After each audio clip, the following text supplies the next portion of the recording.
Okay, yang pertama, bila anda lihat candle jam 8 itu sendiri, contoh yang ini candle jam 8 itu sendiri, tak ada shadow kat bawah ni. Shadow kat bawah ni tak ada shadow. And then body dia mestilah kecil. Janganlah walaupun tak ada shadow, tapi body dia besar. Contoh macam yang ni kan. Ada sikit shadow pun okey. Janji kamu nampak macam, kalau sekali imbas tak nampak lah. Bila dah besarkan chart tu baru nampak shadow dia. So dia boleh dikira. Jangan nampak jelas. Macam yang ini nampak jelas ada shadow. Jangan, tak boleh. Yang ini nampak kan, antara ada dengan tak je. Antara ya dengan tak je. So dibolehkan. Dibolehkan. Apa yang penting adalah body yang kecil. Body yang kecil. Contoh macam yang ini body yang besar. Body yang besar dan shadow yang kecil. So anda tak nampak dari segi pressure dia tu nak pergi ke mana. Market menekan ke arah buy ke arah sell ke, tak nampak. Bila jelas nampak macam ni, shadow yang jelas nampak besar, kadang-kadang shadow ni separuh je daripada body. Lebih kurang macam inilah. Tapi yang ini ada shadow atas. Kalau yang ini tak ada shadow atas, body size dia besar macam ini dan ada shadow lebih kurang besar macam ni pun boleh. Janji yang pertama kamu kena ingat, salah satu side tak ada shadow. Sebab tu saya panggil abang botak, tak ada rambut, tak ada shadow. Okay. Yang kedua, jelas nampak shadow yang sebelah lain. Kalau macam yang ini, kamu tengok, nampak jelas shadow. Tapi kamu dah dengan mata pun dah boleh tengok yang body lebih besar daripada shadow. Jadi tak dibolehkan untuk kaedah yang ini. Okay, yang ini cantik. Ini antara 50-50. Body dengan shadow ni macam sama besar lah kan. Tapi kamu faham yang kat situ kita akan nampak yang shadow dia besar. Okay, konsep dia macam tu. Shadow dia lebih besar. Dalam TBST dia ada. Itu adalah dalam bab 8 bahasa candle. Shadow yang besar menunjukkan apa tu. Okay, dan doji menunjukkan apa. Okay, saya tak nak cerita. Alright. Jadi kamu faham? Contoh macam ini, nampak shadow yang besar dan body yang kecil dan tak ada shadow satu side. Jangan tengok color, sama ada bullish, bearish, jangan tengok color. Tak payah nak tengok color. Tengok je kalau body dia duduk kat bawah, so kita tahu yang market itu nak pergi ke bawah. Kalau dia atas, jadi market nak pergi ke atas. Okay, anda dah tahu. Next time bila jumpa lagi, keluar je macam ini. Yang pertama, katakan yang pertama ini. Body duduk sebelah bawah. Jadi apa yang anda perlu berdoa adalah berdoa supaya candle break ke bawah. Candle break ke bawah. Jadi bila candle break ke bawah, contoh yang ini adalah arah dia bawah and then candle pun break bawah.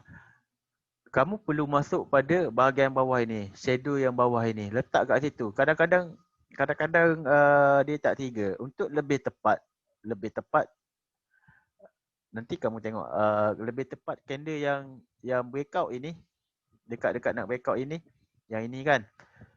Pada situ untuk masuk dengan lebih selamat. Maksudnya confirm 3 lah. Senang cerita confirm 3. Tapi kalau kamu jenis yang kedekut gila babi, tak nak. Ini lebih kurang dalam 2 pip, tak nak. So nak betul-betul area dia. So kena ambil pada candle jalapan ini, shadow bawah. Makin PO dekat situ. Datang balik yang ini, trigger and then dia pergi. TP dia adalah 35 pip. Itu dah TP standard. Tapi bila dalam keadaan bentuk yang macam ini, kita boleh ambil TP yang lebih. Ambil 35 pip dulu. Mahirkan yang biasa je dulu. Okay, ini yang keadaan yang pertama. Bermaksud dia satu arah. Jam 8 arah sell. Candle yang breakout pun arah sell. So itu yang sama arah. Apa yang kamu kena buat adalah macam ini. Dia ada keadaan yang kedua. Terbalik. Ini contoh, ini contoh yang sama. Candle ini body dia ke bawah, lebih banyak ke bawah. Memang dia duduk bawah kan. Dan breakout pun ke bawah. Maksudnya dia sehala. Bila dia sehala, kita akan ambil pada shadow yang bawah pada jam 8 ini. Kita tak ambil lagi pada body. And then kita akan entry. Lepas tu TP 35 pip. Alright. Kalau nak sharp kat sini, sebenarnya kat sini. Body yang sebelum, body yang terbalik color dia tu kat sini. Sini yang lebih sharp. Tapi jangan masuk yang super advance lagi. Masuk sikit-sikit. Mainkan yang basic, and then ini tahap 2. Bila jumpa yang ini, kamu dah tahu dah apa yang kamu nak buat. Okay, nanti yang lebih tepat sedikit. Nanti masuk yang lebih tepat. Okay. Ini dua keadaan yang sama arah. Katakan, saya tulis je gagal. Katakan ini adalah, nampak jelas kat sini kan, dia terbalik. Bila body dia duduk dekat sebelah atas, and then tiba-tiba candle itu dia break bawah. Dia break ke bawah. Apa yang anda nak buat? Kalau ikut yang basic, kita akan masuk sell dekat bahagian shadow ini kan, dekat bahagian body ni kan. Secara logiknya, takkanlah kamu letak PO sell limit dekat sini dan HL dekat sini berapa pip? Dalam 5 pip. Tak logik langsung. Memang kamu akan nampak kalau market boleh ada kekuatan untuk naik break separuh daripada candle ini, maknanya kau nampak kalau dia ada kekuatan untuk naik, kenapa dia nak sampai kat sini dan turun balik? Itu yang kamu kena faham.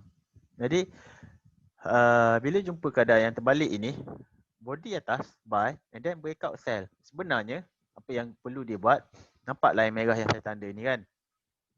Bila candle yang breakout ini close sahaja, dia breakout ke bawah, close, kamu berdoa buy, tiba-tiba sell. Aduh, sell lah pula. Okay, tak ada, jangan risau. Bila dia keluar pergi sell, sebenarnya dia bagi diskaun pada kita. Close je candle ini, marking pada shadow yang close ni. Candle yang breakout ini, shadow dia marking. Letak PO buy kat sini. Breakout sell, tapi kita masuk buy. Disebabkan oleh yang ni masuk ini. Okay, letak PO buy limit and then SL tambah 15 pip. Kadang-kadang bila datang balik ni dia dalam 10 pip dia lajak. Kadang-kadang, tapi tak lebih daripada 15 pip. Jarang. Pergi TP dulu barulah dia nak main benda lain pun terpulang dia lah. Janji kita dah profit. Jadi shadow SL 15 pip. And then TP ini dia melibatkan dua perkara, dua pecahan. Okay, TP dia adalah 35 pip. Itu yang wajib. Kalau kamu nak ambil yang F1 nanti, saya dah tulis kat dalam tu 60 pip. Ini adalah 60 pip kamu boleh ambil. Tapi ambil je 35 untuk kamu faham yang bahagian kedua dia nanti. Yang ini saya tulis sell gagal. Sell gagal adalah yang ini, mengikut kaedah yang biasa. Tahap 1 basic. Kamu akan sell tapi dia gagal. Sebenarnya dia perlu masuk macam ini. Bila dia tak sama arah, masuk ke arah buy and then kamu akan TP balik. Jadi daripada 30% loss kamu tadi tu, kamu dah boleh kurangkan sebenarnya. Boleh kurangkan percentage of loss. Okay. Yang ini bila dia tak sama. Tengok sama tak? Body ke bawah, arah ke sell. Tapi dia breakout buy and then close je candle yang breakout itu, close je. Marking shadow dia tu, letak sell limit dekat sini. Kan boleh dapat sharp shooter tu. Berapa pip je dia pergi. And then dia pergi ambil je 35 pip. Ambil je 35 pip. Dah settle. Okay. So yang kedua, and then yang ini nampak. Bila arah dia sama, keluar body dia atas buy dan keluar ke buy pun nampak. Bila dia pergi ni, ambil daripada shadow ini ngam je. Jadi kalau kamu terik dekat muka yang spread dia besar, kemungkinan tak tiga bila keluar bentuk-bentuk yang macam ini. Jadi perlu mencari spread yang sangat-sangat kecil untuk account standard. Untuk macam UMO 1.6 pip untuk AU dan USD. So sangat sesuai kalau kamu ambil S besar. So kemungkinan bila keluar setup macam ni tak trigger. Tak trigger, kamu yang rugi, bukan saya yang rugi. Nampak bila saya buat benda ni semua supaya kamu lebih yakin. Okey, yang pertama, bila dia keluar satu arah, apa yang dia akan buat? Bila dia keluar tak sama arah, dia akan ada dua keadaan. Okey. And then yang ketiga, kamu kena faham walaupun kaedah ini dah mengurangkan percentage loss kita tadi, tetap ada SL. Letak dekat sini, okey. Ini arah dia sell. And then dia keluar ke buy. Ikut SOP, apa yang kamu perlu buat adalah marking line dekat sini, letak SL 15 pip ke atas kan, pun kena SL. So bila jumpa keadaan macam ni dan nanti kena SL, janganlah cakap mengarut. Tak, memang dah dalam data pun ada yang kena. Bila kamu tengok balik betul-betul, okey, bila follow je nanti adalah kadang-kadang ada SL, ada DP, tak kisahlah. Kamu akan tahu macam ini saya dah tulis kat bawah ini. Jika guna kaedah ini dalam sebelah setup yang wujud. Sebelah setup yang wujud ini saya dah kira daripada sebulan setengah ke 2 bulan. 2 bulan perjalanan market wujud sebelah setup yang macam ini. Jadi daripada sebelah setup ini, 3 je yang gagal. 3 ini 2 yang kena SL, 1 yang kena BE. Saya kalau BE pun saya kira sebagai gagal sebenarnya. Sebab yang win hanyalah yang kena TP. 8 kali win, kamu untung 72%. Yang pertama, kalau kamu buat congak secara kasar, 3 gagal 8 win, bermaksud 30% lebih kurang, 30% loss, 70% win. Okay, itu secara kasar. Tapi bila kamu bermain dengan risk and reward balik, okay, SL 15 pip and then win 35 pip. Jadi kamu kena kira dekat situ. 8 kali dengan 2 bermaksud kamu ada 16 win, 16 ratio win, and then kamu SL 15 kali 3 45. So kamu nampak dekat situ sebenarnya kamu untung lagi besar.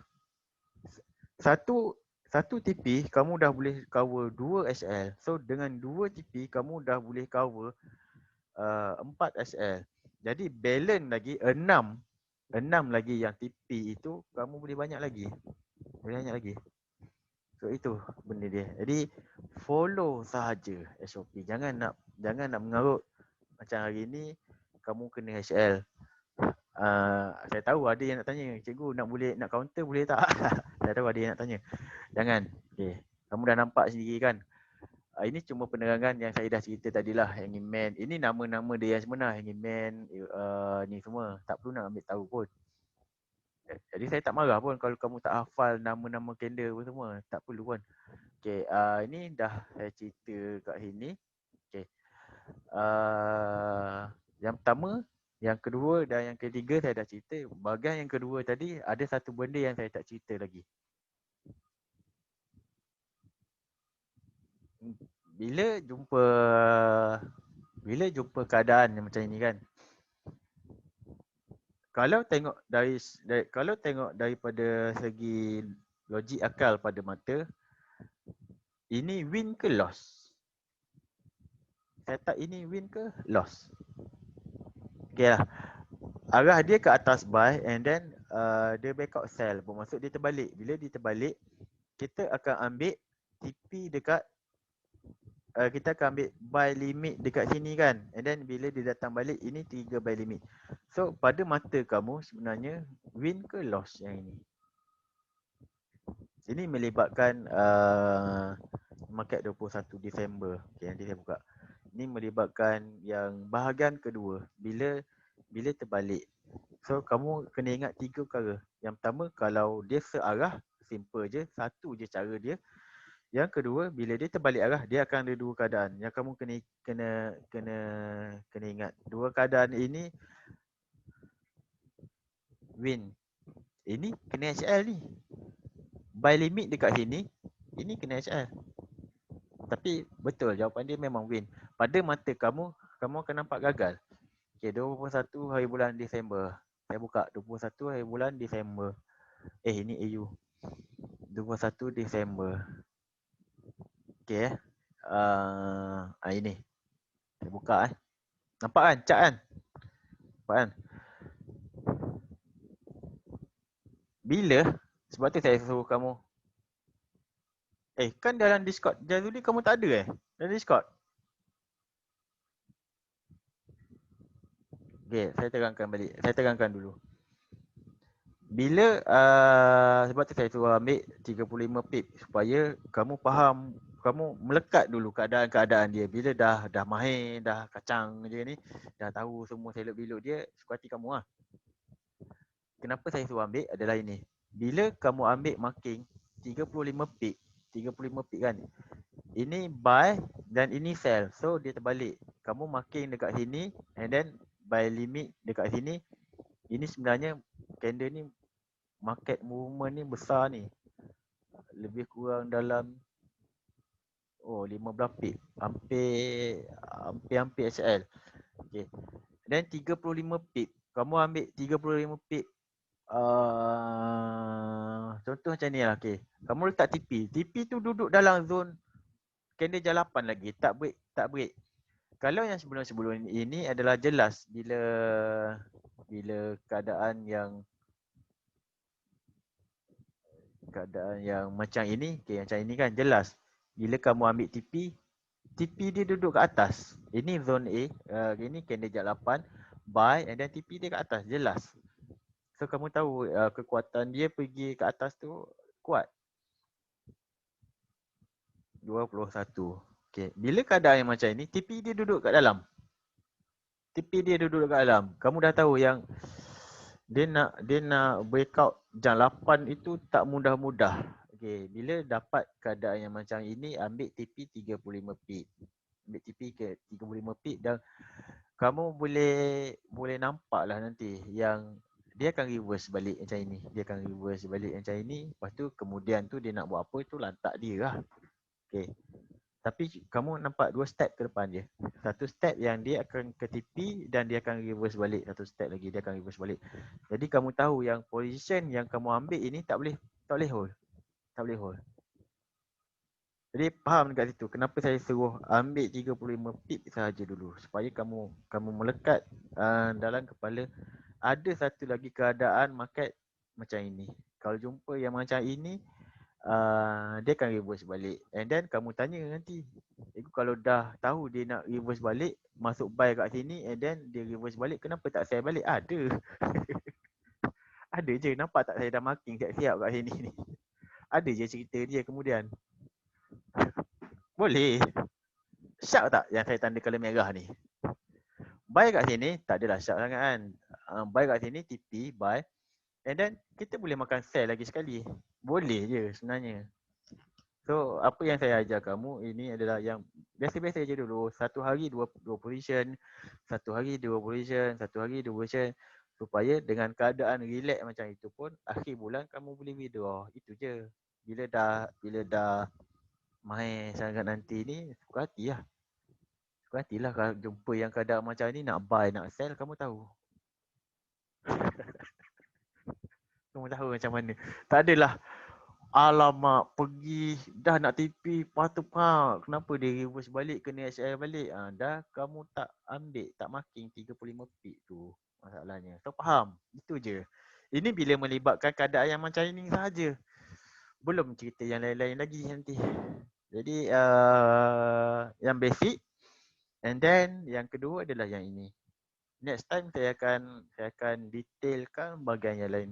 InsyaAllah yang minggu depan saya akan masuk bahagian counter balik. Macam mana keadaan yang kamu boleh counter bila kena HL. Benda-benda ni semua adalah untuk mengurangkan loss ratio. Kita tingkatkan win ratio. Itu je. Cara dalam trading ini adalah macam mana kita nak tingkatkan win ratio. And then risk reward yang betul dengan win ratio. Kalau loss 2, win 1, maksudnya 2 nisbah 1, kamu dapat win ratio pula 50-50. Itu saya belum cerita bab LIR dengan WIR lagi. Jadi macam mana akaun kamu nak profit? Sekali loss, kamu makan 2 kali ganda equity. Kamu TP 2 kali hanya untuk cover satu HL. So trading dengan cara yang tak betul, macam mana kamu nak withdraw? Struggle lah. Struggle itu je. Okay. Itu sahaja penerangan hari ini yang advance sedikit. Advance tahap 2, advance tahap 3 nanti kita masuk kemudian. Sadaqallah. Terima kasih. Saya stop record dahulu.